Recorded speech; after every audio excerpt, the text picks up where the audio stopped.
How you doing, everybody? Welcome to another episode of Chris, the Connecticut Landlord, giving you realistic advice.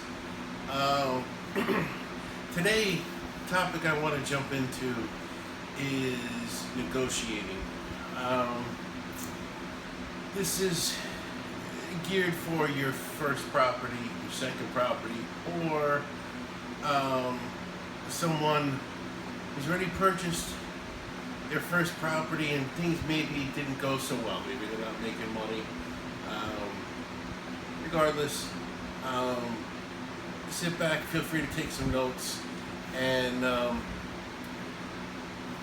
one of the first things that I want you to realize when you're purchasing your first building is the seller doesn't want the building anymore, okay? The seller wants what you have. That gives you a tremendous amount of control over the situation. They're gonna act the exact opposite way. You need to know that you have the control over the situation pretty much till the day you close. Now, you're not gonna. It's a business decision. You're not gonna start playing games just to see if you can elicit some laughs. But you are gonna start playing the game the way it is played. All right. So, don't be too eager. Okay. Common mistake. You know, you've run your numbers, you've done your homework, you've built a business plan. Hopefully, you've looked at my last video on business plans. And we all get eager.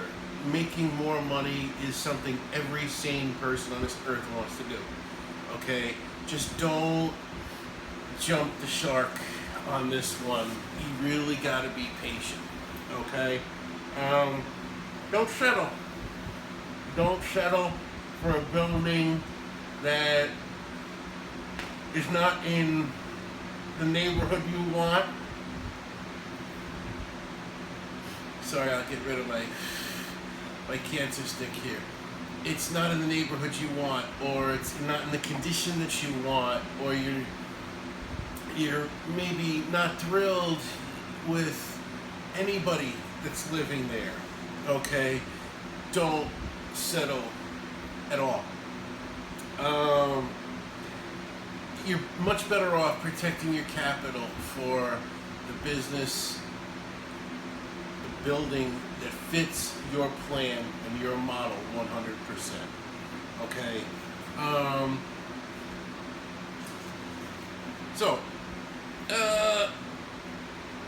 in the beginning, one of the first questions I ask, why are they selling this little gem? Okay,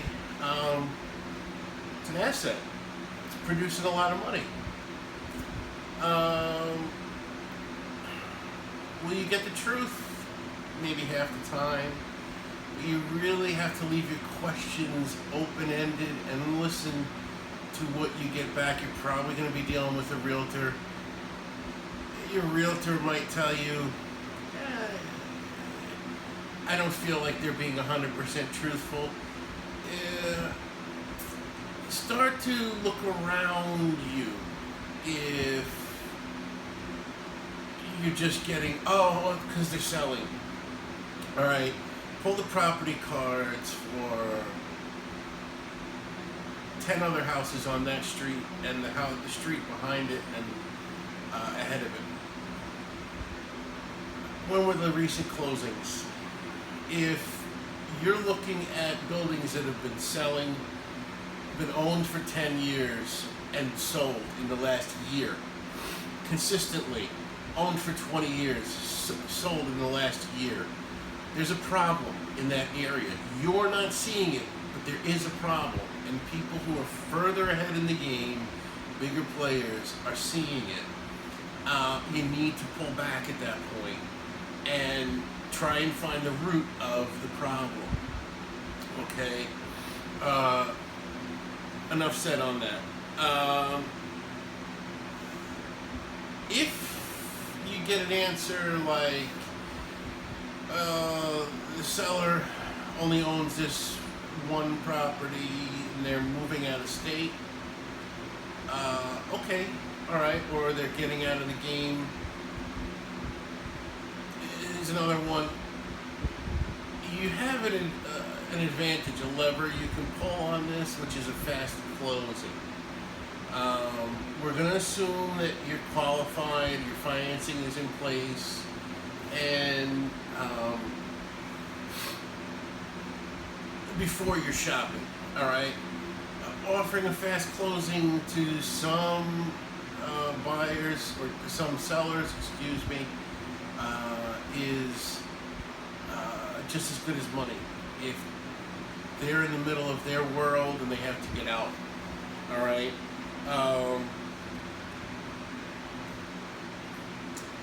Never make an offer at your first showing. I don't care how much you love the place and it fits your business plan, and don't even talk numbers with your realtor at your first showing. Don't talk numbers in front of tenants. You don't know who's related to who at this point. Okay. Alright, so you found the building that you want to buy, and you're ready to make an offer. Before you make your offer, you have to calculate the building's cash flow. Now,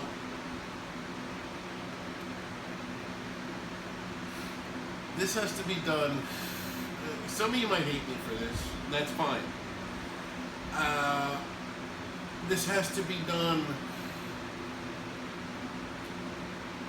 on a strictly realistic basis. It has to be 100% not an emotional decision, okay? So, how do you figure out a building's cash flow? You're going to calculate your future mortgage payment on said property. You're going to look up your taxes on your online assessor's database. You're going to talk with your insurance agent about what it would cost you to insure that exact building, and they'll be more than happy to give you a quote. They can usually do that very easily. You're going to ask the seller to provide his most recent water owner's meters bill. If there's any other pertinent bills, you're going to ask the seller to provide copies of all the leases. There's another red flag on this one. I am not the most organized guy, but if you ask me for that information right now, I could probably have it to you within a half hour to an hour. Okay, leases within 20 minutes. So if they're not getting back to you and they're pushing back, oh, this person wants everything. No, you don't want everything, okay? It's a red flag. And you're going to want to give yourself pause before you start moving forward. I don't care how much you love the building, okay? All right, so you verified and calculated all your numbers. For example, I'm going to use, let's say, $1,250 on, let's say, a building that they're asking $125,000 for. This is just to give us numbers to work off of, nothing more, nothing less. They are realistic okay. Now,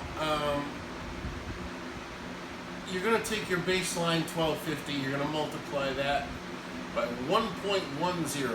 That's going to give you 10% in overhead. You're going to put that number down on a piece of paper or on your spreadsheet if you like. And then you're going to go back to your baseline number and you're going to multiply that by 1.25. And you're going to write that down. You're going to go back to your baseline number and you're going to multiply that by 1.50. And some of you out there are probably thinking this guy's off his rocker. But I'm trying, this is a formula I use, okay? And I've been very successful. I'm trying to protect you as a buyer who hasn't been down this road, hasn't managed properties, etc. Now, you're next going to go back to your validated rent roll. Not what people tell you, but you're going to go back to that stack of leases that they sent you, and you're going to calculate your monthly cash flow at full occupancy. And you're going to multiply that number by 0.80. Okay? This is going to assume a 20% vacancy rate. This is just how I do it. And it protects me from getting into hot water, getting into trouble. Now, if your monthly rent roll minus your 20% vacancy rate is higher than your mortgage, your taxes, and your water, etc., times 1.50, you're clear. You're in the clear.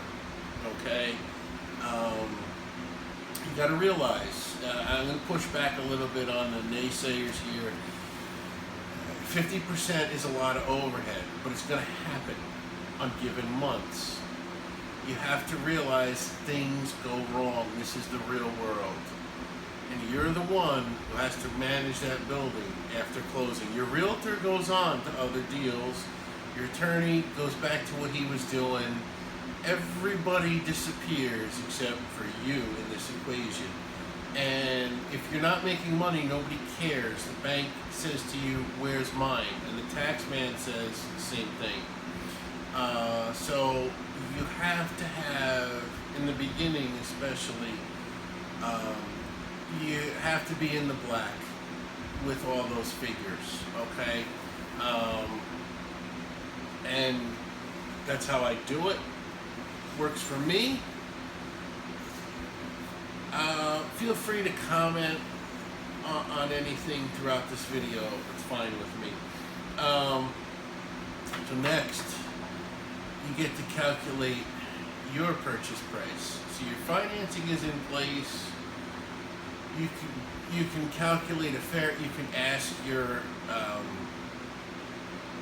financier, if you will, your mortgage broker, what is my monthly payment going to be at X price? There's mortgage tools online you can use to figure out, given your exact financing, how much your monthly payment is going to be, principal and interest.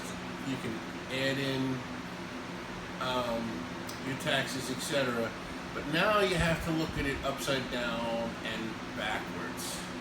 So if you say give them $125,000 in this example, are you still making money with the current rents? Let's say they're $800 a month, and you've plugged in your 50% overhead, your 20% vacancy rate.